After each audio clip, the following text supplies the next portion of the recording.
Yeah, we increased it.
Right.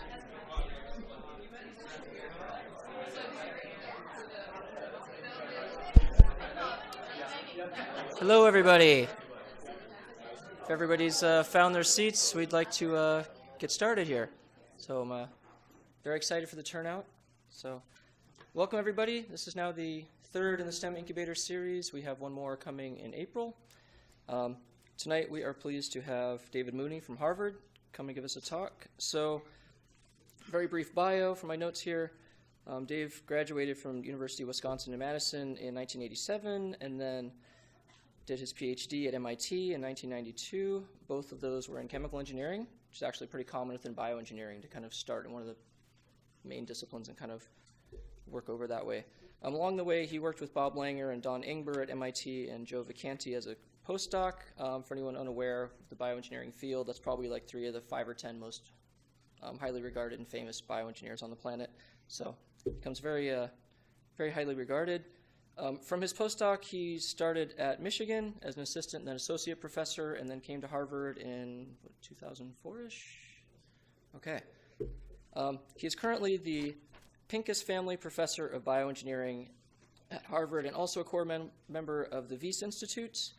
And in general, some of the work you're going to see tonight does a lot of work with different biomaterials in different areas of cancer therapeutics and tissue engineering, stem cell work, and things like that. So tonight's is going to focus on the cancer part. He has won numerous awards as a member of the National Academy of Engineering, Academy of Medicine, and National Academy of Inventors. Something else that I'd like to key in on the little bio I got here was that he also has won several awards for undergraduate teaching and mentorship. So he's not only a very good researcher, but also does have a focus on undergraduate education, which is obviously a big thing at Endicott. So one of my students asked kind of, most of the people that come here were invited by somebody, and so Dave was invited by me, and I was lucky enough for him to say yes. But they kind of said, what's your connection? And it's kind of like, well, I actually don't have much of a connection, actually.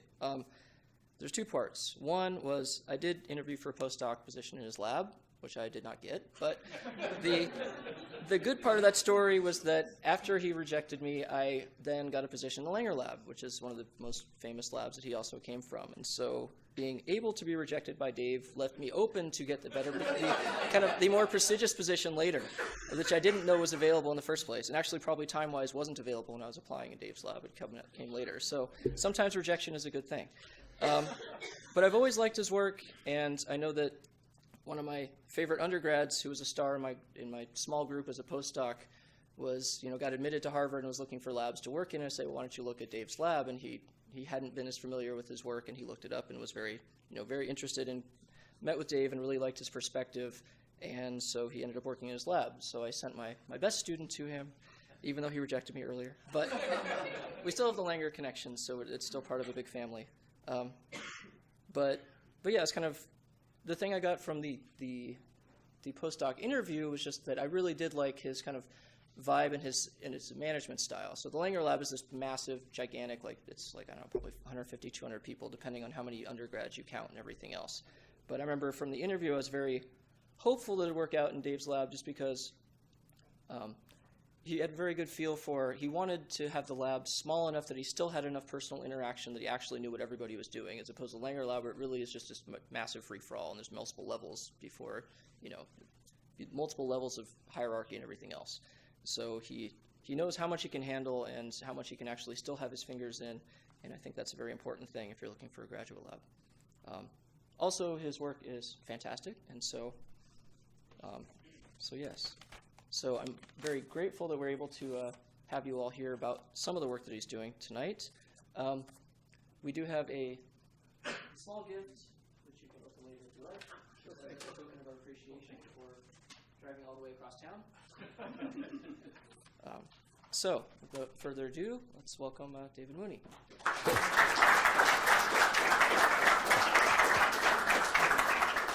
So, well, thank you, and not quite sure what to say after that introduction, except, maybe the take-home message is that everybody makes mistakes. So obviously I made one here, and luckily he forgave me for it. So I'm going to talk today about some work that we're doing with biomaterials to regulate immune cells in the body. And so this, you'll see actually some data and some more slides later about this little piece of plastic that's being held between this forceps. And this is kind of the prototypical device that we're creating in the lab. It's a little piece of plastic that gets put under the skin, and it actually concentrates immune cells and then tries to educate those immune cells and basically tell them what to do. And so this is kind of one view. Another view of how these work, just kind of visually, is after these materials are put in the body, what you're looking at is the material by itself over here, and on the right you're seeing immune cells crawling into that material, and you can see there's this really intimate interaction between the cells and the material. So if the cells are intimately interacting, it gives us a chance to convey information to them and control their behavior. And so that's really what I'm going to talk about today then, controlling immune cell behavior with materials. And the context for today, as was already mentioned, is going to be cancer. We got interested in cancer therapies about 10 years ago, 10, 15 years ago. And the reason we got interested in cancer is very obvious, I think, to everyone in this room. We all know somebody who has suffered from cancer. 1 in 200 Americans is diagnosed with cancer every year. So by odds, somebody in this room this year would be diagnosed with cancer, and it kills 1 in 4 Americans. So we have a lot of therapies for cancer, but they obviously don't work as well as we'd like them to, because lots of people are still dying. Now, to put immunotherapies in context, we should start by talking a little bit about what therapies already exist. And I think we're mainly, probably everyone in this room is familiar with the idea of using surgery, chemotherapy, or radiation to try to either remove physically a tumor or to try to kill cancerous cells with, drugs, chemotherapy, or radiation. And I think we're all familiar with the idea that those are somewhat effective, but don't cure patients typically. So patients, have an extended lifetime, but they're typically not cured. Now, the idea of using immune cells to try to attack and kill cancerous cells is promising to really revolutionize cancer therapy for a variety of reasons. Now, the theory behind cancer immunotherapy is that cancer cells, because they have mutations that make them different than normal cells in our body, are what we call antigenic, which means that those differences between the cancer cells and the rest of the cells in your body can be recognized by your immune system and used as a basis to reject those cancerous cells. Now, the reason that this doesn't happen routinely is that the tumors are smart enough that they've developed mechanisms to suppress the immune system. So they prevent your immune system from functioning. So what I'll talk about today then is strategies to try to get around this and actually make your immune system function, recognize differences between cancerous cells and normal cells, and then act and destroy cancer. Now, the reason why this is really appealing as a strategy as versus things like chemotherapy or radiation is that there's a number of potential advantages. First of all, immune cells traffic everywhere in our body. Once you've generated an immune response, those cells travel around, so you potentially have a systemic treatment. So even if you have just a tumor initially in one place, as you probably know, metastasis is what typically kills when those cancer cells spread to other parts of the body, where your immune system can find cancer wherever it may be and hopefully address it. As we are all familiar with from things like vaccinations, your immune system also has memory. So if you're able to generate an effective immune response against cancer, you hopefully can prevent recurrence because your immune system will remember, and if that cancer starts to come back, it'll activate again and kill those cells. And then while things like chemotherapy and radiation are really limited because of the side effects that they have and the number of cells that they kill that are normal, the idea of immunotherapy is you're targeting what's different about the cancer cells versus normal cells. So you have the potential to be really specific and to really minimize damage to normal tissues. So these are kind of this is the background why we want to do immunotherapy. Now, to understand the approach that we're taking, I thought I would start with a quick overview of what's called the cancer immunity cycle, because I assume some people here are not so familiar with it. And this is the process by which we now understand our immune system and cancerous cells normally interact. So we'll start at the bottom at number one, that in a tumor, you always have some cancer cells that are dying. Right? There's always cells and tissues in our body that are dying. These cells then break down and release proteins that are mutated, and that's why these cells are cancerous in the first place. And then we have immune cells called antigen-presenting cells, dendritic cells, APCs, and number two. These are cells that are constantly crawling around your body, and they're the sentinels for the immune system.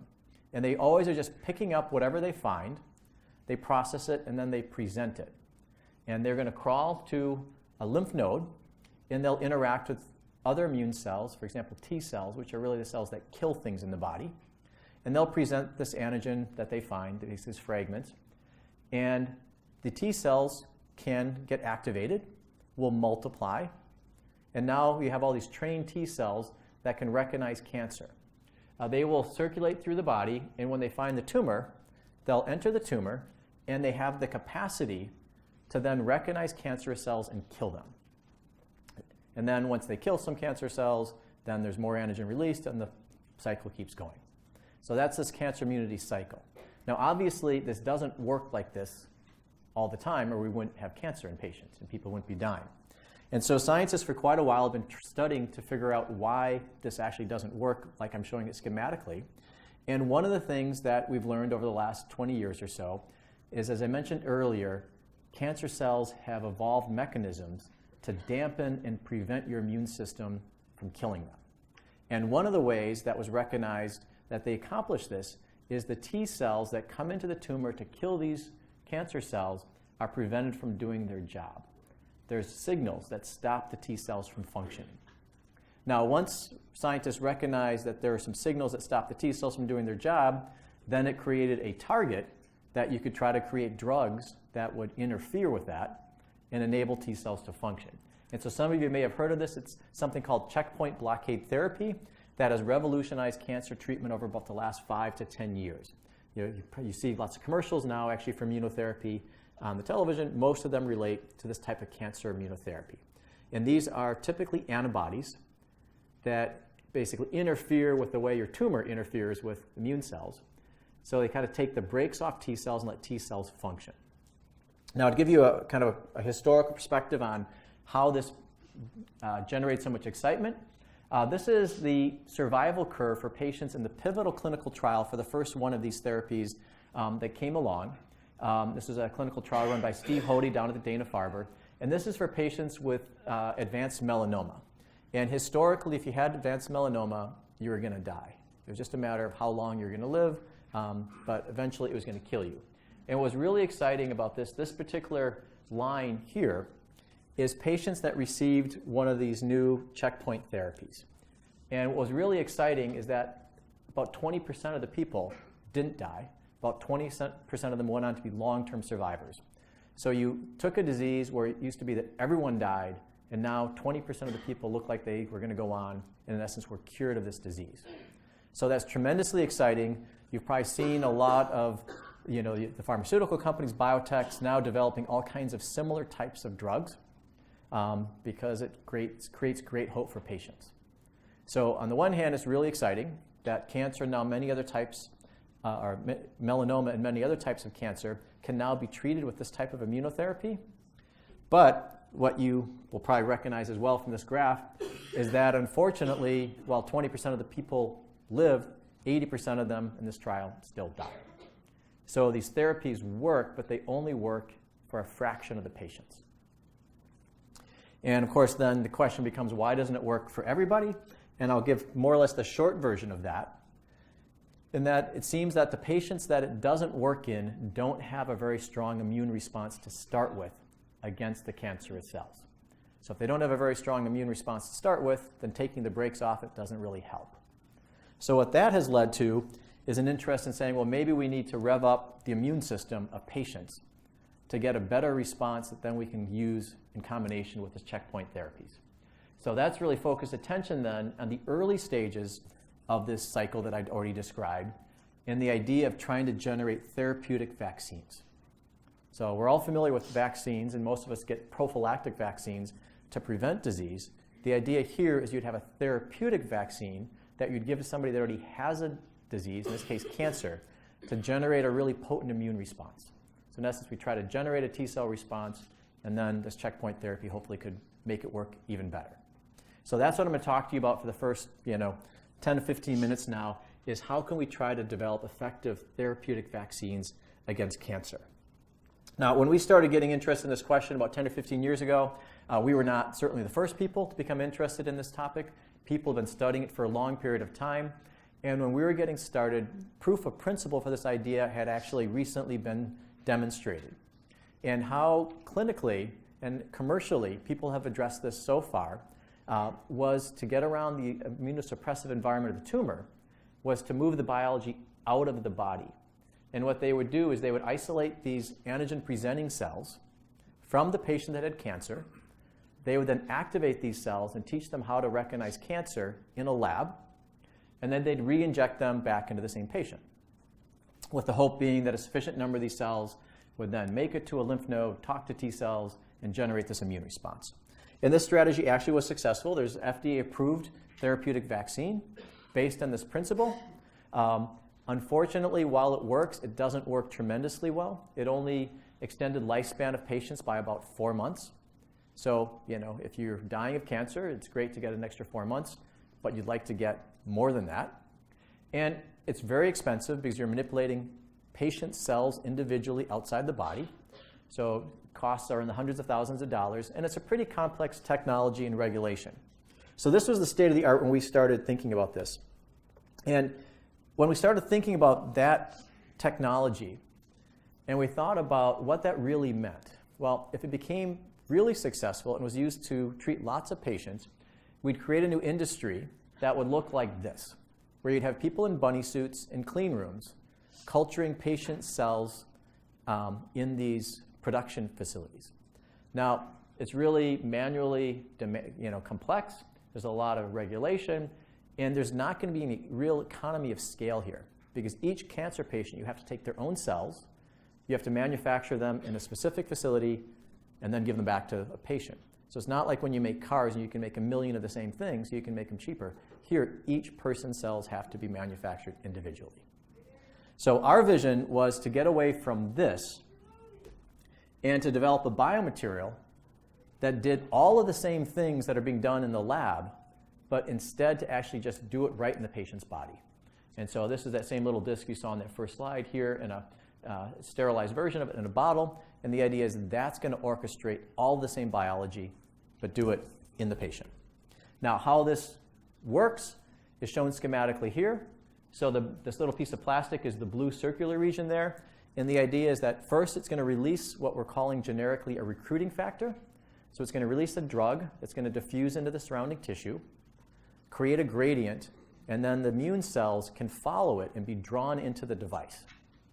And they'll actually crawl right in and live inside of this material. The way I think of this is like a schoolhouse.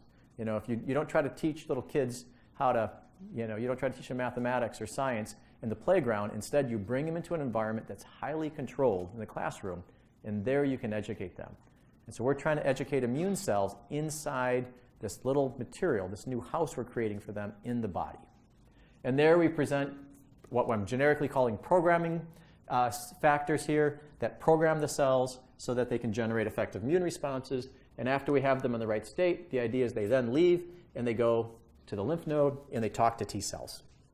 So how we actually build this, and this I think will be the only chemical structure I show today, but we build them out of a very common synthetic biodegradable polymer, the same polymer that's used to make biodegradable sutures. So it's commonly used in people. And then the scheme you're seeing on the right is a drug that is already FDA approved for something else, but we know that it also attracts these immature dendritic cells that we're interested in. So we decided to combine a common polymer and a common drug. And I'm not going to go through the details, but we basically developed this high-pressure carbon dioxide gas foaming process back when we used to do a lot of local gene therapy that I'm not going to talk about today, but it is a very convenient way of encapsulating drugs into a material and having a sustained release. And in this particular case, the drug will come out of the device over time after it's put in the body, and you can see about 40 or 50% of it comes out in the first couple days, and then we have this sustained release to keep bringing the cells in over time. Now, one of the first questions we had was, what should the structure of this thing look like? What should it architecturally look like? And so one of the PhD students in the lab did some really simple studies where she took these cells, and in this case they're labeled fluorescently, and she designed structures that had different sizes of holes. So we needed this to have holes in it so cells could crawl in and then crawl out. And what you can appreciate here is when the holes were pretty big, about 100 microns in size, these cells can crawl around very easily, get in and out. But if the pores start to get too small, the cells can't really migrate very readily. So it was really simple that we needed relatively big holes in this thing for the cells to crawl around. So this is what the device ended up looking like under a scanning electron microscopy view. So it's a little tablet about the size of a baby aspirin. It's 95% porous, so it's 95% basically empty space. So a lot of cells can live in there at any given time. And the pores are about this 100 microns, so the cells can easily crawl in and out. Now, the very first experiment we did to show that this general concept can work is we took these into mice that we can image the target cells, these dendritic cells, using a particular imaging technique. And in this particular example, we have a mouse here that we've shaved. That's why it looks kind of funny. And the head would be above where the picture cuts off. But we put a device on the left that didn't have the drug and a device on the right that does have the drug. And when we image the animals about several days later, about 5 days later, you can see we have this hot spot over the device that had the drug. So it means we are concentrating the cells of interest and drawing them in to that site. And by changing the dose of the drug, we can control the number of cells. So we can bring in a lot of cells or just a few cells. Now, once we had the cells, we needed to actually be able to activate these so they'd be really effective at generating strong T cell responses. And so we went back to some of the known biology of these cells. This is actually an image of what one of these dendritic cells I've been talking about look like. You can see they're called dendritic cells. They have these long dendritic structures that come out from them. So they're always sampling their environment. Now, as I already mentioned, they're always crawling around in your body in an immature state and just basically sampling everything that they see. Now, if they pick up antigen in the context of an infection, like a bacterial or viral infection, there are other fragments of bacteria or viruses that are called danger signals that will tell these cells to associate whatever they pick up with danger.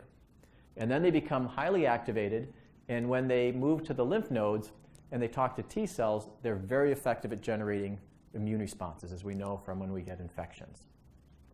So what we decided was that we really should take some of these danger signals and put them into our system to activate the cells. So in essence, mimic infection within the material.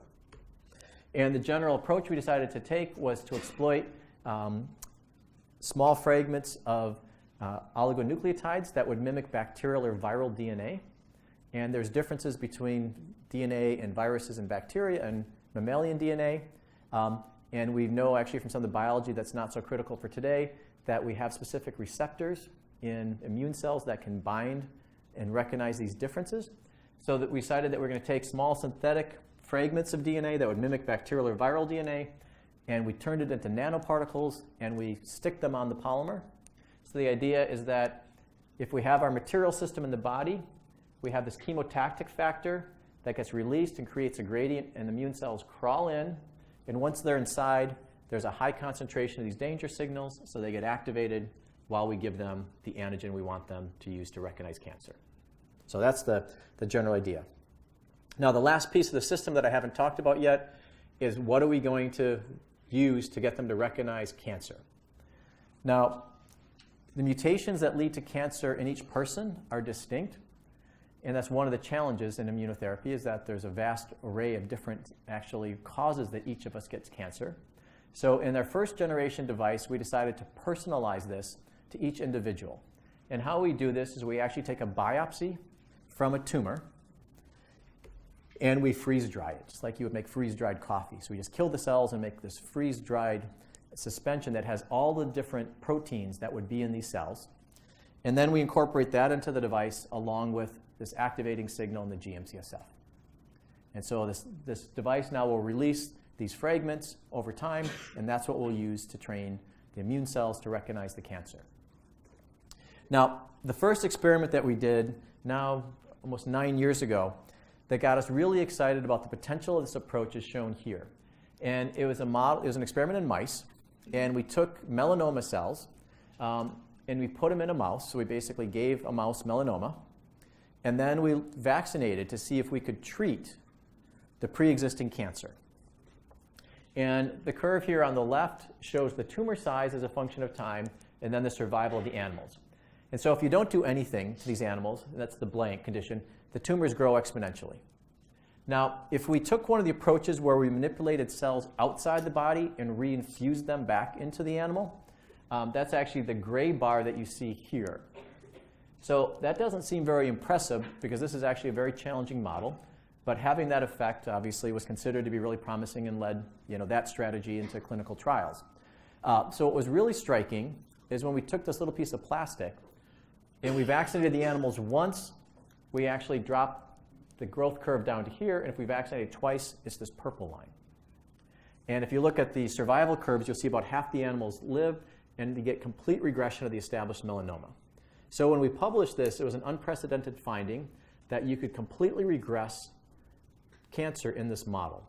And it showed that when we first started out, what we wanted to do was to do something as good as the approaches where you manipulate the immune cells outside the body, but just make it basically simpler and easier and cheaper. But this shows it actually works better when you do the manipulation in the body instead of in the lab.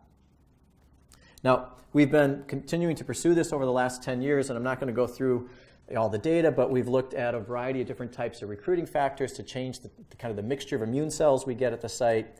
We've been looking at different danger signals to activate the cells different ways, and we've looked at a wide variety of different antigens and types of cancer.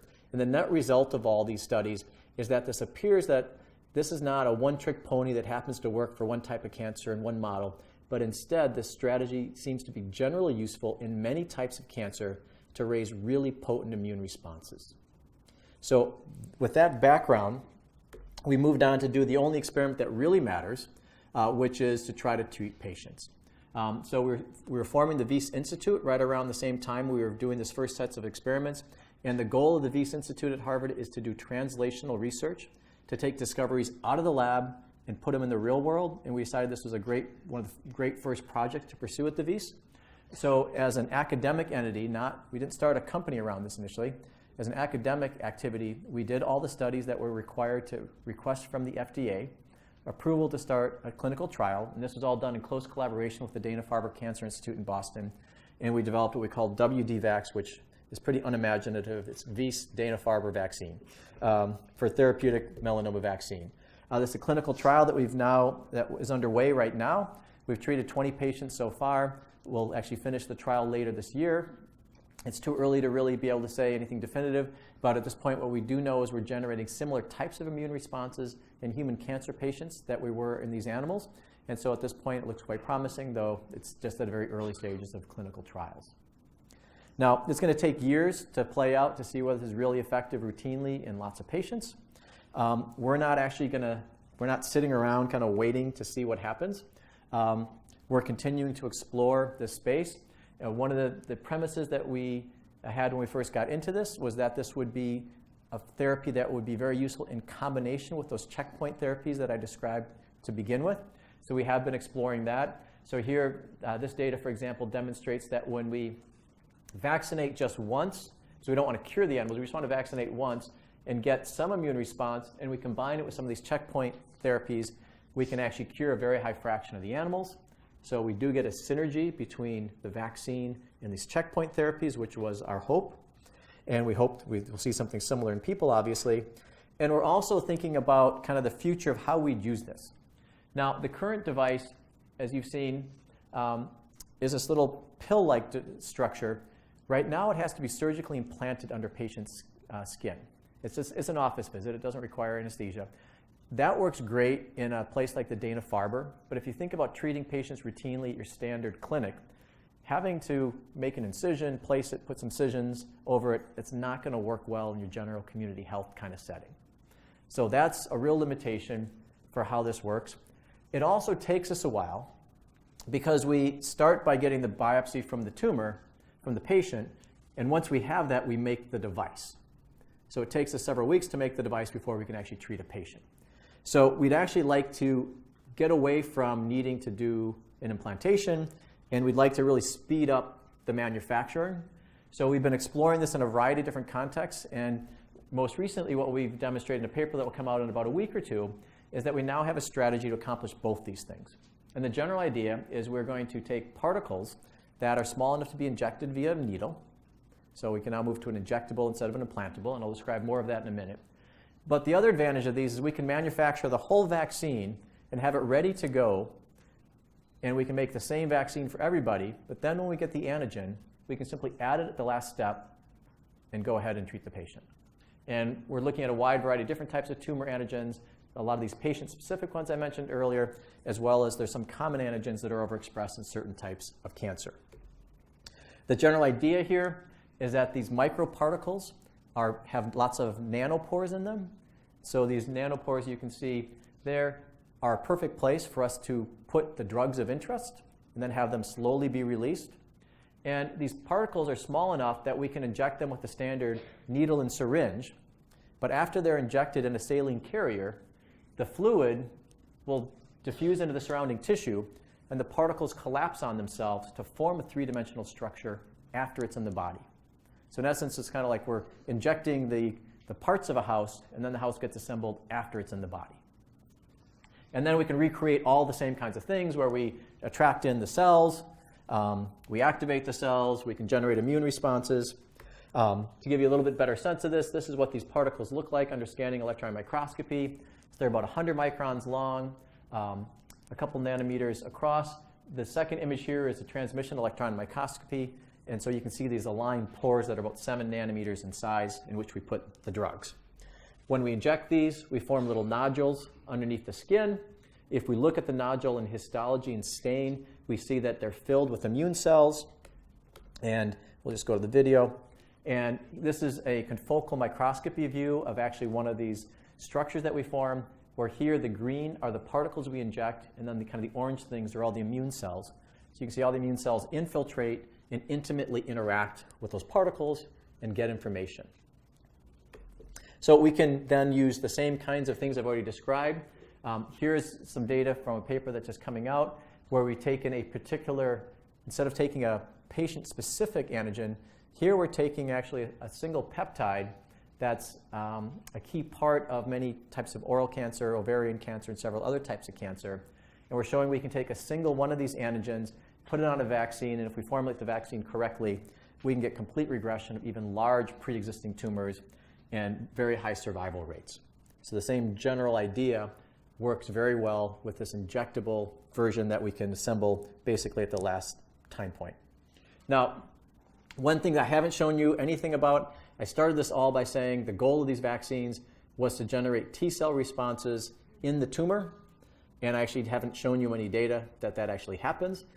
So this is just some data documenting that when we take this strategy and do the vaccination here with a couple of what are called neoantigens that are specific to a particular kind of cancer, and we use the particular vaccine formulation, the VP here, we get large numbers of T cells actually that are activated that are in the tumor itself.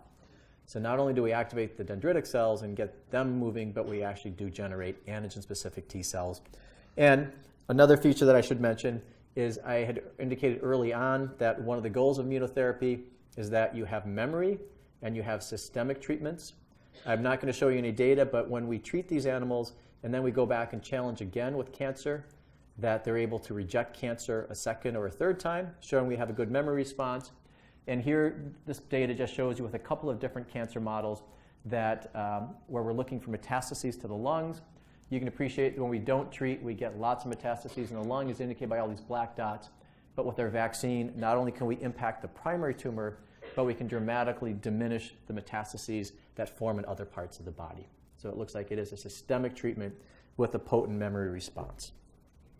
So that's what we're doing now to try to generate T cells via therapeutic vaccination. I'm going to change gears a little bit and go back to our cancer immunity cycle. Another type of cancer therapy that many of you may have already heard about, which has been very prominent in the news lately, is the idea of using T cells as therapies. So if we go back to the scheme, and I've already described to you that we need T cells to have some activity, well, another strategy could be, well, let's just not do a vaccine. Let's just directly manufacture T cells and give them to patients to kill cancer cells. And that's actually the second big revolution that's underway right now in cancer immunotherapy, is this idea of T cell therapies. And you may be aware that actually very recently Novartis had the first FDA approval for the first gene therapy product in the United States, which is one of these T cell products. A second got approved by another company called Kite. And you know, the question is, you may be wondering kind of what's all the excitement around what are they called, these CAR T cells. And to give you a sense of why people are excited about these is that they've shown some amazing success in certain types of cancer. So particularly in lymphomas, which are cancers that involve the cells of our hematopoietic or our blood system. This is a scan showing basically everywhere you see the dark regions in the main part of the body is where the cancer is existing. And after they do treatment with these T cells, you can see the cancer is almost eliminated in the body. And you take patients where they expected to have, let's say, a 3 to 9 month survival, and now you're having 80% or so complete remission or cure of these patients. So these T cell therapies actually work exceedingly well. Now, the process, though, is a little bit complex, which you have to isolate T cells from the patient. And then there's kind of two variations on T cell therapies. One is if you isolate the T cells from actually the tumor, then you isolate those cells and you multiply those cells outside the body so you get a lot more of them that you can reinfuse. The other approach, which is the CAR T therapies that you've probably heard about and that I've mentioned, you genetically modify the cells. So you don't count on the T cell's intrinsic ability to recognize cancer. You actually genetically modify and put a molecule in that will recognize the cancer cells of interest. So you do this genetic modification, but either way, at the end of the day, you need to make a lot of cells. Typically, what you're looking for is expanding to greater than 10 to the 9th cells. And there's two ways that that's done. One is to use beads that stimulate the T cells that I'll talk about more in a minute, or the other is to isolate actually antigen-presenting cells from the patient along with the T cells and use the antigen-presenting cells to stimulate the T cells. As you can imagine, that starts to get to be pretty complex, pretty expensive, and not very reproducible. So, you know, both approaches, the dynabeads, which is the small particles, and the dendritic cells from the patient themselves have some real limitations therapeutically. Now, companies have made this work. We have 2 FDA-approved products that are saving children's lives already, but it takes a long time to manufacture these cells. And right now what's happening is a lot of the kids that get enrolled for this therapy actually die before they get the cells back. It just takes too long to manufacture the cells. So what we started getting interested in about 2 years ago was whether or not we could speed up the manufacturing of these cells and make these cells more quickly so you can treat patients more rapidly without sacrificing the function of the cells. Now, to do this, I need to tell you a little bit about how you actually make T cells proliferate, which has been something I've kind of waved my hands around a few times so far tonight. The way T cells get stimulated to proliferate is they get specific signals from these antigen-presenting cells that I've been describing. And so we're looking at a scheme. On the left is an antigen-presenting cell, on the right is the T cell. And T cells have something called the T cell receptor. And that has to engage with the dendritic cell. And that's what's called TCR stimulation, or T cell receptor stimulation. The dendritic cells also have other molecules that directly bind to the T cells, and that's called co-stimulation. And then the dendritic cells actually secrete drugs, cytokines, that also stimulate the T cells. So these cells normally get these 3 different signals. Now, the most common way to try to multiply T cells, and what's done commercially today in the FDA-approved products, is to use small particles made out of polymers, and you covalently attach molecules to them that can bind to the T cells and provide the TCR stimulation and the co-stimulation. And then you put the cytokines into the liquid that you use to grow the cells in. So that's the way it's done right now. Now, if you think about it, the way these are being presented from this bead doesn't look at all like how a cell presents them. They're immobilized. You have a limited set of cues you can present. And it's probably not surprising that it actually takes a long time to get the T cells to multiply. So what we proposed was to create materials that would better mimic these normal antigen-presenting cells. So it would be a synthetic version of the cell. And how we do this is we take those same particles I described a few minutes ago that we're using for a vaccine. So we synthesize those same particles. But now what we do is we first coat them with a particular cytokine that we know makes T cells expand. So we load it so it will be released over time, mimicking how cells release it. We coat the particles with liposomes so that they, in essence, have a cell membrane. Into that cell membrane, we bind some of these T cell cues. So now they're presented from a lipid bilayer that looks very similar to how they're presented normally from a cell membrane. And then we put T cells in contact with these. And the whole idea is that this enables presentation of both types of cues in a way that's very similar to how cells normally present them. And schematically, this is what it looks like. So we have our material here. We have a lipid membrane to mimic a cell membrane. And then we have these cues that will bind to the T cells. And we can do this in either what's called an antigen-specific or a polyclonal system that I won't bother to describe today. What this visually looks like is shown here, where here we've artificially colorized things. But the red are the particles, and the yellow are the T cells. So the T cells, when they see these particles, like the particles, they attach to them, they bind to them. They actually will cluster themselves in the particles and form big balls, where these cells then are rapidly proliferating. And just to give you a sense kind of quantitatively what I'm talking about, here's a comparison of the expansion, the fold expansion in culture when we use dynabeads, which is the industry standard, or these new particles once they've been optimized. And what you can appreciate is we get about an order of magnitude more cells. So we dramatically accelerate the expansion of the cells. And probably for most of you, it's not so relevant today, but we need to make T cells that still function. And these T cells that we manufacture actually have similarly low levels of some markers that would be bad for them to express in terms of function. So what we've done now recently is we've taken these same CAR T cells that are used therapeutically, and we've seen, can we manufacture them more rapidly and actually then use them, now in this case, into a mouse model. So we have a mouse that doesn't have an immune system. We introduce human cancer cells. So we have a human cancer inside of a mouse. And then we multiply some of these CAR T cells, which are the same ones that Novartis uses now therapeutically, into these animals to see whether or not they can kill the human cancer cells and cure these mice.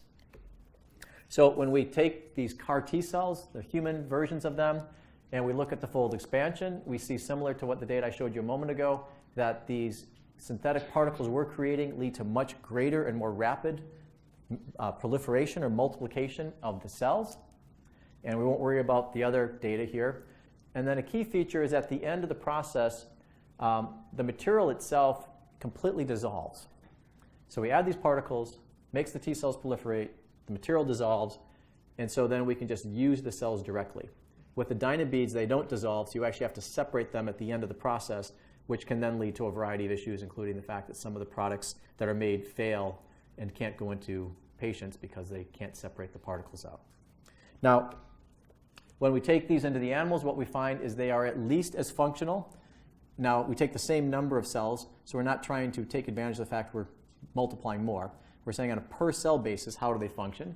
We already know we generate more of them. But on a per cell basis, we deliver the same number. And what we find, for example, after we've expanded them for 7 days, that we, in both cases, they attack and kill the cancer cells. And that's why we see the lines actually not going up as rapidly, and that total flux just indicates the number of cancer cells.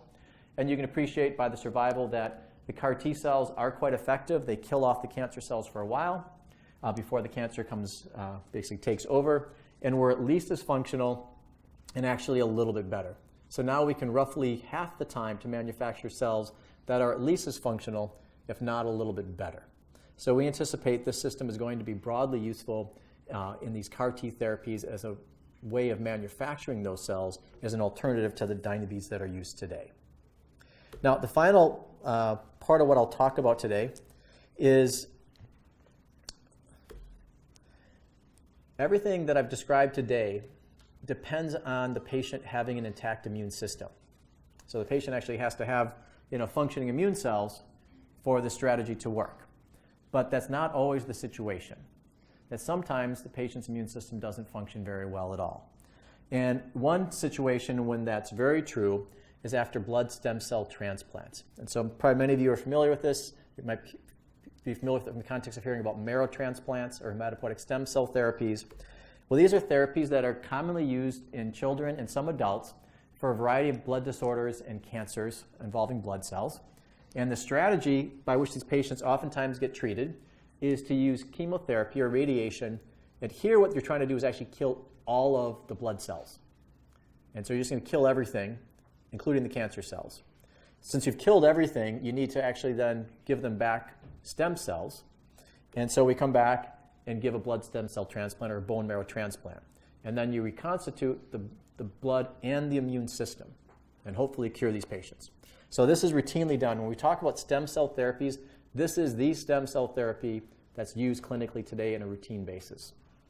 Now, many people think that once you've done this, the patient is cured. Unfortunately, though, they're not cured oftentimes. And one of the challenges is that while certain immune cells reconstitute very quickly, the cells of adaptive immunity, the T cells and B cells, take months or years to reconstitute in these patients. So they're left with a dysfunctional immune system for a very long period of time. They tend to be susceptible to lots of infections and die of these exotic diseases that most of us don't die of because our immune system cleans them up. And then they're also subjected to various diseases like graft versus host disease. So it's a very big challenge for these patients because they don't have a functioning immune system. All these therapies I've been talking about will not work in these patients if they don't have a functional adaptive immune system. And what's generally believed is the problem here is that when you try to get rid of the disease and you treat with radiation and chemotherapy, you not only kill cancer cells, you dramatically damage the bone marrow where these cells normally live. And this just gives you kind of a visual of what normal bone marrow looks like and after a patient has been conditioned for a transplant. And you can see the bone marrow looks really different. And it's not a good home anymore for the stem cells that get transplanted.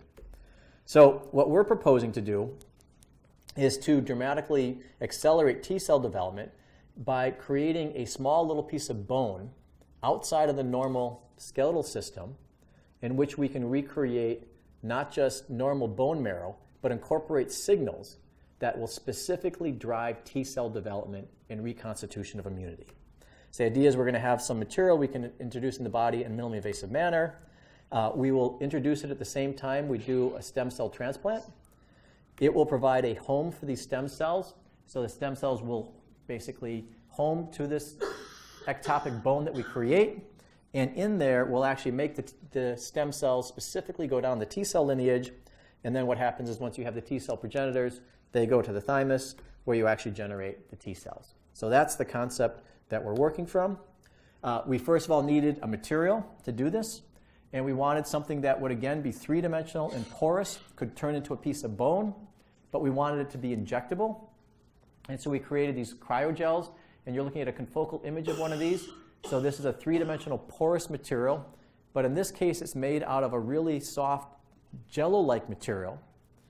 And these are highly elastic, which means that they've got a really nice property that you can take a big cryogel, you can shove it through a needle, and when it comes out the other side, it comes back to its original size and shape. So it has shape memory. So some of you may have used the little like dinosaurs in the bathtub when you were kids. That was actually the inspiration for these, was to create something that we could collapse and then when you expose it to water, it would re-swell. So this is the system. I'm not going to go into the biology so much, but what is known is that there are specific molecules in the bone marrow that are normally presented from cells in the bone marrow that make hematopoietic stem cells differentiate into cells that can form T cells, or CLPs, common lymphoid progenitors. So the details of this are not so important, but the biology is known. So this opened the possibility that we could take these same molecules and incorporate them into our biomaterial.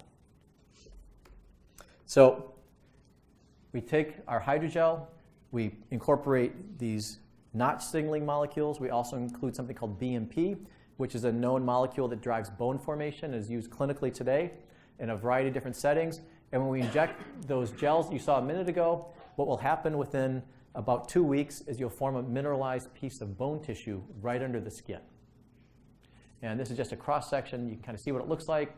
And it has mineralized tissue. It also has a bone marrow compartment.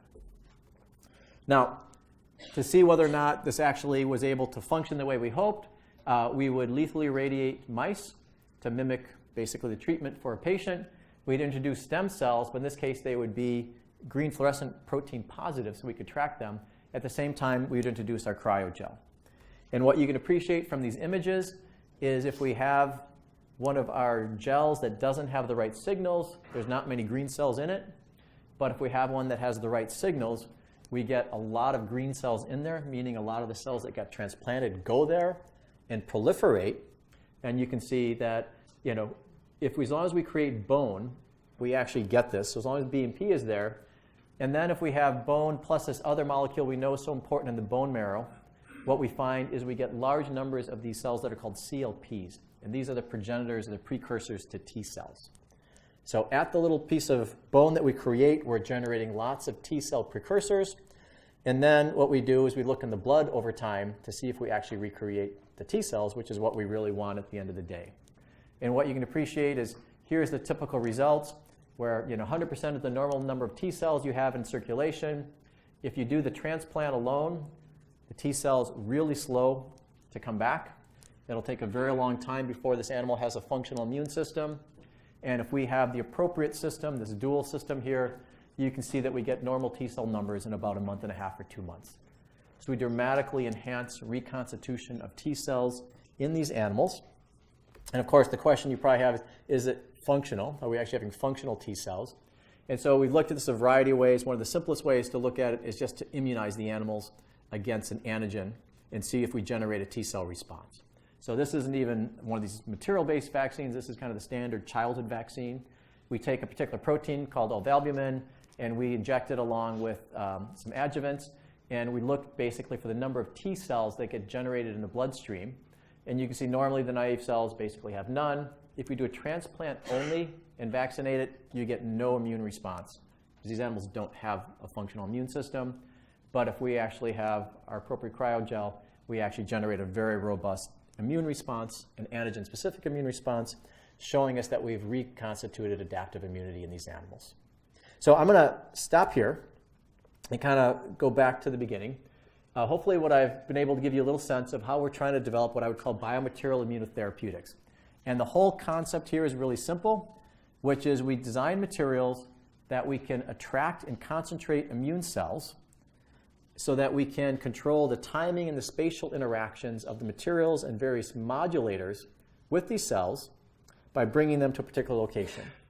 We're finding this is a platform for cancer therapies. We've been exploring the idea of using these as therapeutic vaccines, using materials to expand T cell therapies, and then more recently trying to reconstitute immunity in patients that otherwise lack it.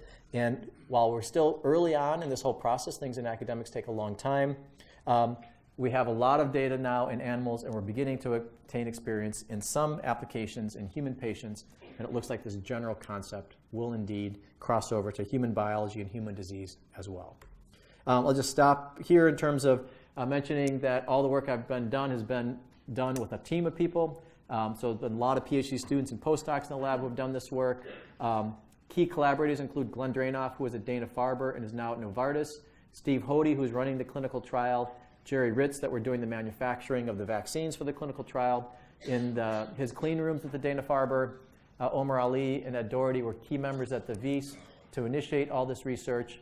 And the last two projects I described were in collaboration with Kai Witcher-Fenning, Dana Farber, and David Skadden at MGH, and we get funding from all the usual places. So thank you, and if there's time, I'd be happy to take questions.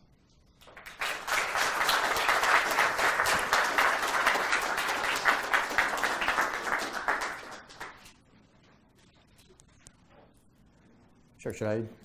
Okay, yeah.